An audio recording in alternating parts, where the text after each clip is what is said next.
si Jerwin Tiata, BN2, Morning Session Set B. Okay, magsitayo ang lahat para sa ating panalangin. Amen. Magandang umaga mga bata. Okay, bago kayo magsiupo, ay pulutin niyo muna ang basura sa ilalim ng inyong upuan at ayusin ang upuan. Okay, may lumiban ba sa ating klase? Wala?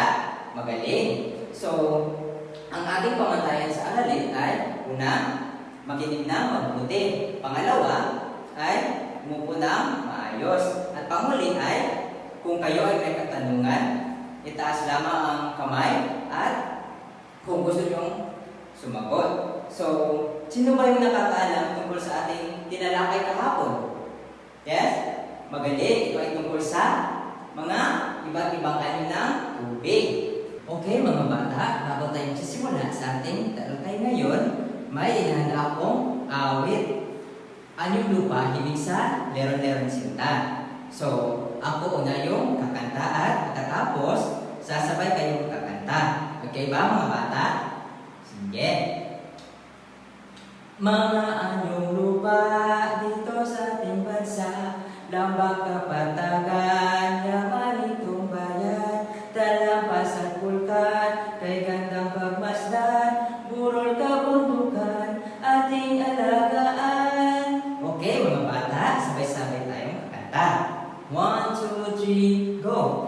Mga anyong lupa dito sa ating bansa, lambak kapatagan, yaman itong bayan, talampas at pulkan, kay gandang pagmasdan, burol kabundukan, ating alagaan. Magaling, bigyan ng masigasing na palakpak. 1, 2, 3, magaling, magaling, magaling. Okay mga bata, sino ba yung nakakita ng mga iba't ibang bulkan? Okay, magaling. Sino ba yung nakakita ng iba't ibang pulo? Okay, magaling. Sino pa yung nakakita ng kabundukan? Nakapunta ng kabundukan? Yes, magaling. Bago tayo magsisimula sa ating bagong paksa, may hinanda akong mga larawan dito sa pisarang. So, buuin ang mga salita kung ano ang inyong nakikita sa larawan. So, una, yes, Christine, ito ay pulo. Magaling, bigyan ng masigasig na palakpak. 1, 2, 3, magaling, magaling, magaling. Ito ay pulo. Magaling. Pangalawa, ito ay, yes, Christine, ito ay lamba. Magaling, bigyan ng masigasig na palakpak. 1, 2, 3, magaling, magaling, magaling. Ito ay, okay. Sa panghuli, ito ay, yes, Mark, ito ay kabundukan. Magaling, bigyan ng masigasig na palakpak. 1, 2, 3, magaling, magaling, magaling. Ito ay kabundukan. Yes, ito ay kabundukan. Magaling, ito ay kabundukan.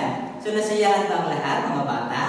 Yung magaling, bigyan ng masigasig na palakpak. 1, 2, 3, magaling, magaling, magaling.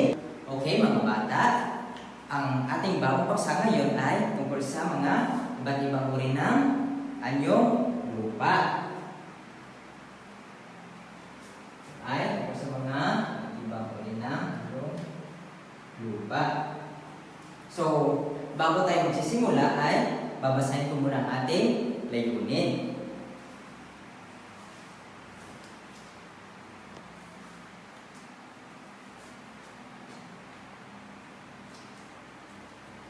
Okay. Sa pagtatapos ng pagtatalakay, ang mga mag-aaral ay inaasahang A.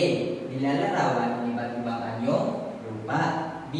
Natutukoy ang iba't ibang uri ng anyong lupa. At C.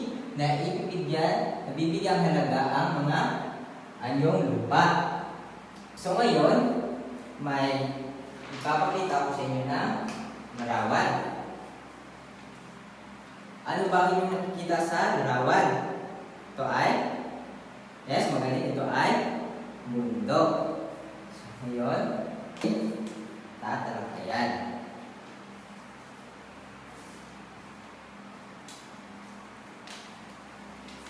So, ang una ay bundok. bundok, ito ang pinakamataas na anyong. So, ang bundok, ito ang pinakamataas na anyong lupa. Pangalawa, ito ay anyong burol.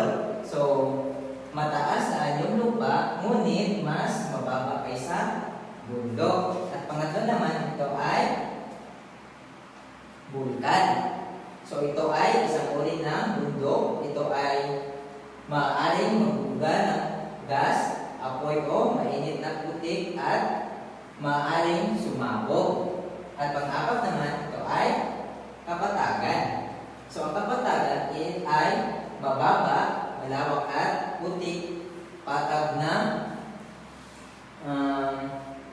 lupain na maaaring taniman. So, panglima, ito ay ang kabundukan. So, ang kabundukan, ito ay hanay na mga bundok na magkaunay. So, pang-anim, ito ay lambak. Magaling. Lambak, mababang lupain sa pagitan ng bundok o burol. So, ang panghuli ito ay pulo. Magaling. Ang pulo ay maliit na anyong lupa na napaligiran ng tubig. So, magaling. So, mga bata, intindihin niyo ba ang iba't ibang uri ng anyong lupa? Magaling. So, ano ba ang pinakamataas na anyong lupa? Yes, Ana? Ito ay bundok. Magaling. Pangalawa, ano ang pinaka malawak na putik o patag? So, ito ay kapatagan. Yes, magaling. So, ngayon, magaling mga bata. So, ngayon, naiintindihan nyo na ang ating mga tinalakay ngayon ay patungkol sa mga iba-ibang uri ng anyong lupa. So, ngayon, pumunta tayo sa ating aktibidad. At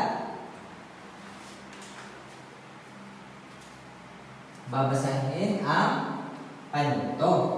So, pagtabalin ang mga bumubuo ng anyong lupa sa hanay A sa mga larawan sa hanay B. Gawin ito sa isang minuto. So, tapos na ba ang lahat mga bata? So, ngayon ay sasagutan natin ang ating gawain. So, ang kapatagan ay makikita sa letra D. Magaling. Dahil makikita ito sa letra D. Pangalawa ay ang bundok. Ang bundok ay makikita sa letra A. Magaling. Makikita sa letra A. At pangatlo ay burol. Ang burol ay makikita sa letra B. Magaling. So, ang panghuli ay bulkan. Ang bulkan ay makikita sa letra C. Magaling mga bata. Bigyan masigasig na palakpak. 1, 2, 3. Magaling, magaling, magaling. So ngayon mga bata, dahil naintindihan nyo na or nabubuo nyo na ang mga iba't ibang uri ng anyong lupa dito sa Sara. So ngayon, bago matapos ang lahat, may inihanda akong takdang aralin.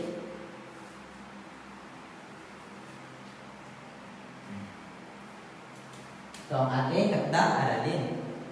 So, paano ito? Tukuyin ang mga pangalan ng mga anyong lupa.